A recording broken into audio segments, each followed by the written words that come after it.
Well, time now for a look at what else happened in politics today. The current U.S. President, Joe Biden, is being criticized for pardoning his son Hunter. One example, Colorado Senator Michael Bennet. He says the decision puts personal interests ahead of duty and further erodes American faith in the justice system.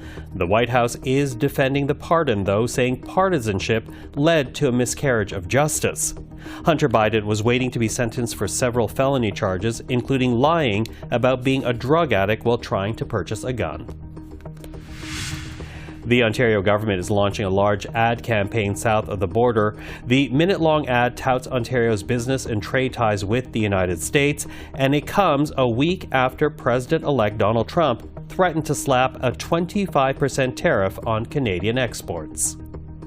Stable and secure when the world around us isn't. You can rely on Ontario for energy to power your growing economy and for the critical minerals crucial to new technologies. The ad is expected to be seen on CNN, Fox News, and Monday Night Football.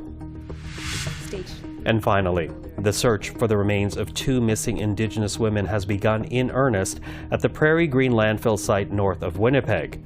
Morgan Harris and Mercedes Myron were both murdered by the same killer in 2022, and it is widely believed their remains were dumped in the landfill. This part of the search is expected to last until the spring, and while there is no guarantee remains will be found, Premier Wap Kinew says this is what the province must do. We can say with confidence that we have a chance for this search to succeed. So no matter what lies ahead, we can say that we tried and we made the effort for these families, which is very significant.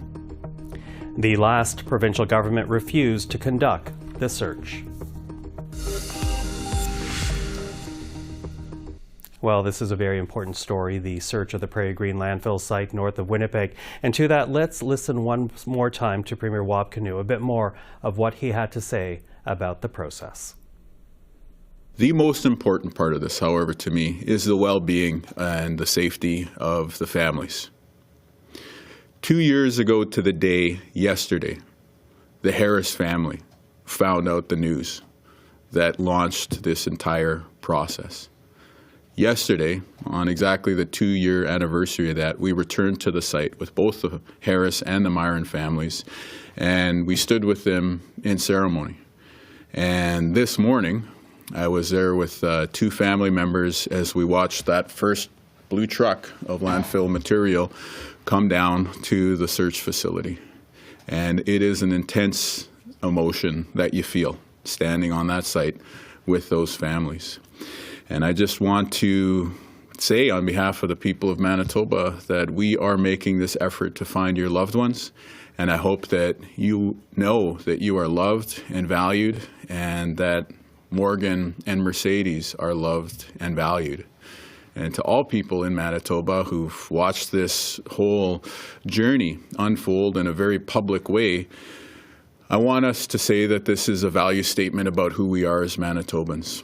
We are a province where if somebody goes looking, or where if somebody goes missing, we go looking. And today, as we move into stage 4, we can say with the utmost of clarity, moral clarity, I would add, that we are living up to that statement.